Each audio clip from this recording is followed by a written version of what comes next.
A prof chegou. Hora da explicação.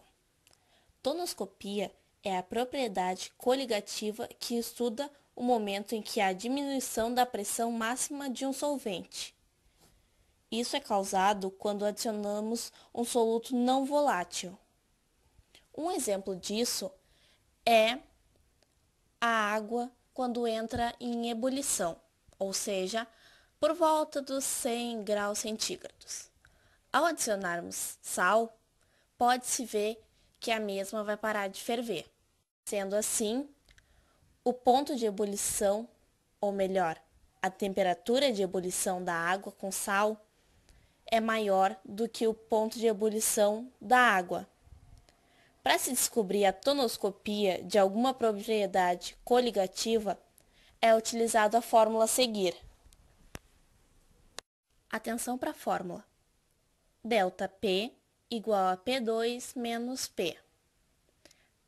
P2 equivalente à pressão do solvente e P equivalente à pressão da solução.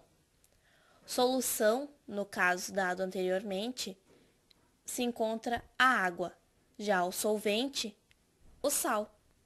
Entendeu? Vamos ao segundo tipo de propriedade coligativa. Osmose. É o nome do processo em que a água se desloca entre diferentes solutos, sendo eles separados por uma membrana semiimpermeável. O que é semipermeável? Uma membrana semipermeável é aquela que possui poros que permitem a passagem de água entre dois solutos. Para a osmose, não há fórmula definida. Um exemplo básico de osmose é quando adicionamos açúcar ao morango. O açúcar tem a propriedade de puxar para si a umidade existente no morango ou até mesmo no ar. Vamos agora para nosso terceiro tipo de propriedade coligativa. Ela é chamada de bulioscopia, que é a propriedade coligativa em que ocorre o aumento de ponto de ebulição.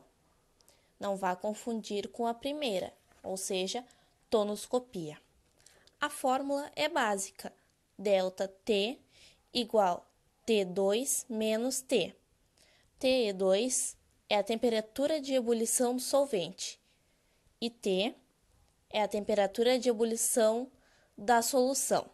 Ou seja, a solução, podendo ser ela água no nosso caso, quando adicionada um solvente, vai ter a sua ebulição mais rápida, ou seja, vai ferver de forma mais rápida, não necessitando chegar aos 100 graus Celsius. Chegamos ao último tópico de propriedades coligativas. Crioscopia estuda a diminuição do ponto de congelamento de um líquido quando adicionado um soluto não volátil. A fórmula utilizada é ΔTC igual a Tc2, que equivale à temperatura do congelamento do solvente, menos Tc, que equivale à temperatura do congelamento da solução. Um exemplo básico é a água e a água poluída.